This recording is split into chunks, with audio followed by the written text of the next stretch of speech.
What is up, and welcome back to the Thriving Stylist podcast. I'm your host, Britt Seva, and I want to speak to the studio suite owners in the house for a moment. Now, usually I try to keep my advice a little bit more broad and say, this is applicable if you're a salon owner, this is applicable if you're a commission stylist, this is applicable if you're working from home. Sometimes I like to dabble into the niches, and I got a really interesting message from a stylist named Becca, and I want to tackle her issue. Now, I also want to say something at the top of this episode. There's a few people who have commented on my posts and said, Britt, you're so pro the suites, and, suites are hard for salons, and I totally understand. I want to clarify something. I'm not pro-suite. I'm not anti-suite. I am pro-beauty professional. I think that one of the most beautiful things about our industry is it's one of those where to each their own. There are so many different ways to work and be successful today. Now, I will say, and I've said this openly and I mean it, if and when I open a salon again, it will be an employee-based salon.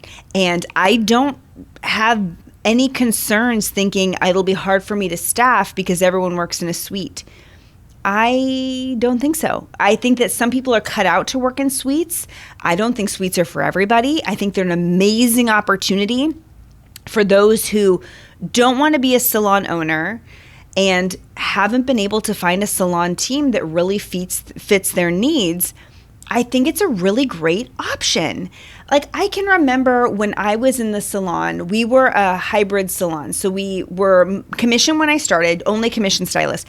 And then we transitioned to being hybrid. So we had commission stylists and booth renters, which I loved. I really liked that model because I think it gave a lot of options for everybody to grow in the way that worked well for them. I'll say a lot of our high performers stayed commission because they liked the perks and benefits of it. But we did have some people go rental, and that was fine too. And then we did have some people who chose to leave us and go to studio suite. So I've seen it all happen before. When I look at the people who left us to go to studio suites, I think they were just like done. I think that almost like that ship had sailed and they were at a place where they were ready to move on to their next chapter. And I think that sometimes we get caught up in the fantasy of like 1957, where the goal was to go to school, learn a skill, get hired somewhere, stay at that job for 40 years, and then one day retire. I don't think most people work like that anymore. I think if you have somebody who works for you for a decade, you've really done something right. That's a really long time for a team member to stay in one place anymore. Now, I don't think we're at the place and space where this is the end of salon teams. What I think happened was the bar was raised. And what it looked like to be a salon owner in 2002 is not what it looks like to be a successful salon owner in 2023. And salon owners are being pushed to create real leadership skills and come up on what it looks like to be a true salon leader.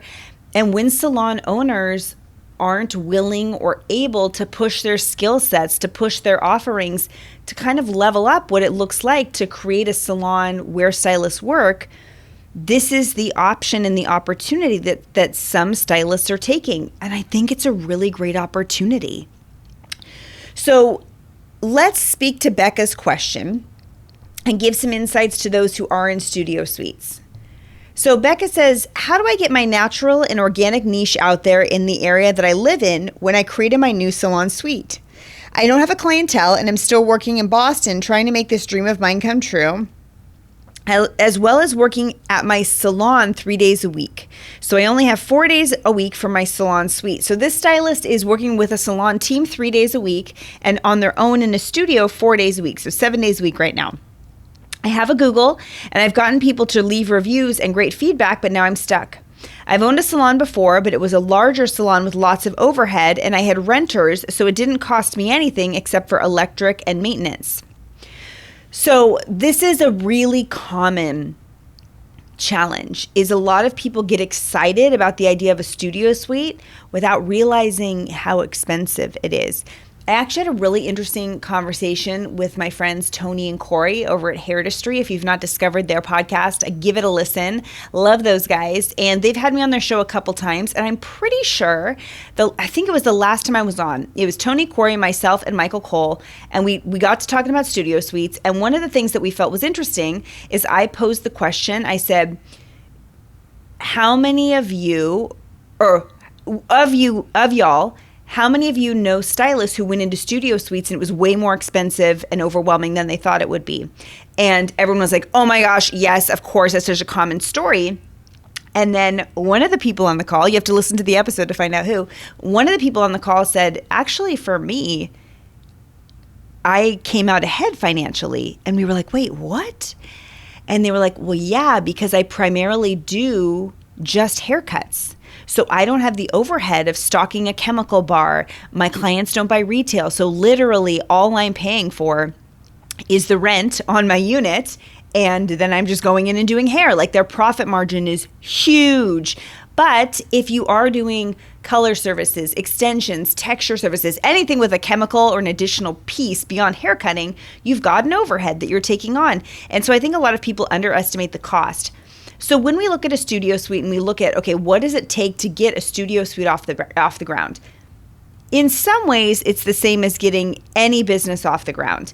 And when you look at it from that perspective, in any business, you need the 5 facets of smart business growth. Every smart, profitable, successful business today has the talent, which is the person who does the work. So you being the stylist, and most studio suite owners have the talent. That's the piece that's always there. It's the 4 other pieces that are lacking. So the 4 other pieces are the CEO, who's the person who has the vision. And a lot of you are like, well, I own the suite. I'm the CEO. No, you're the business owner. The CEO has a very different job. So currently in my business, I'm the owner and the CEO. Hopefully, one day I'll appoint somebody else to be the CEO and I'll just be the owner and I'll do totally different things. I think that clarification is really critical. You can be the owner and never be a CEO. The CEO has vision and the CEO is pushing for change and the CEO is always educating themselves and the CEO is curious and the CEO is saying, where am I failing as a leader? What are other leaders doing that I'm not doing? What are other salons and studio suites doing that I'm not doing? CEOs are very curious and innovate forward. And a lot of studio suite owners don't have that right now, and that's okay, but it's the truth. Then we have the chief marketing officer. What are you doing to market the studio suite? You said I have a lot of reviews. Okay, well, that's one of the 4 levels that you need for marketing. So are you doing the other 3 levels or are we just skipping those, right? The reviews is 1/4. So what about the other 75%? Is your chief marketing officer, and when I say is your chief marketing officer, I mean you. Are you putting on your marketing hat and doing the work to make that happen? Then we have the chief financial officer. The chief financial officer doesn't just call the CPA every quarter or once a year and say, let's do my taxes. The CFO is looking at budgeting, revenue, profit margins, pricing, revenue streams all the time, right? That has to be checked in. Then the COO, the chief operations officer, who's going to get a lot of love on this episode. We're going to talk a lot about that person. And is that chief operations officer saying, what can I do to maximize this experience? So I think the number one reason studio suite owners are not growing as fast as they want to is, drum roll please, they're not maximizing the one competitive advantage that they have. And it's almost like, it's like so obvious that it's a blind spot. So what is it about a studio suite that you liked? You have your own space, right? You're fully in control. It's all yours. You get to do whatever you want with it. And then a lot of studio suite owners get in there and they don't do much. They're like so excited for the opportunity to have their own thing. And then they put up some cute decor and they're like, okay, nailed it. No. I think maximizing your environment is the number one competitive advantage you have as a studio suite owner. And when you look around at salons, there's a lot of salons that are modern. There's a lot of salons that are clean. There's a lot of salons that are trendy. There's a lot of salons that are fun. What else you got? If you're trying to market your, and PS, not all clients are like super down for the idea of being in a studio suite. Some are, right? Introverts of the world unite. Like some are. Some are like, I like the quiet. I like just being there by myself. Some do. if you talk to enough clients, you'll talk to some that'll say, that wasn't for me. I miss the buzz of the salon. There's a lot of stylists who don't want to work in a suite because they're like, I miss the buzz of the salon. But those who are drawn to suites and who maximize suites, when I see studio suite owners who are killing it, they've created what I call an immersive experience. Immersive experience. I believe tons of studio suite owners are going super soft on their branding and their environment. And that's what's causing them to grow really, really slowly. So some of the things that we can do with our environment is the decor, for sure. And so I think what I've noticed is a lot of studio suite owners are like, well, I'm going to go like natural. I'm using this for example, but you could use anything. So they'll like, get some wicker furniture and put a couple plants in there and like have cohesive colors, and they'll be like, there, I did it.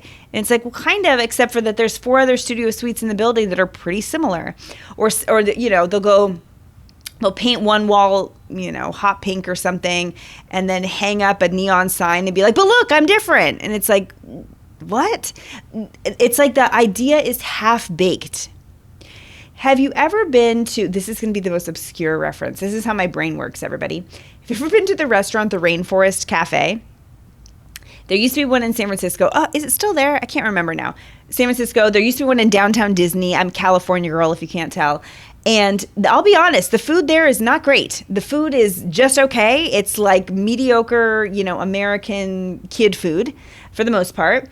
But they've got these like very tropical cocktails, and when you go in there, these animatronic animals, and there's a river that runs through the entire restaurant. And the reason why a restaurant concept like Rainforest Cafe works is not the great service and it's not the good food. It's the environment. And when you're in a studio suite, environment is your number one competitive advantage. And I think that it's the piece that a lot of studio suite owners are taking for granted. And you get into the suite and you kind of like barely afford it to get in there, and you're like, well, I can't really make it over the way I want to, but I'm going to do good hair and then hope that clients talk about me. One of my favorite quotes is, let's give them something to talk about. Is that Reba McEntire from the early 90s? I'm dating myself with that. But it's, what is it that you do that makes it worth talking about you?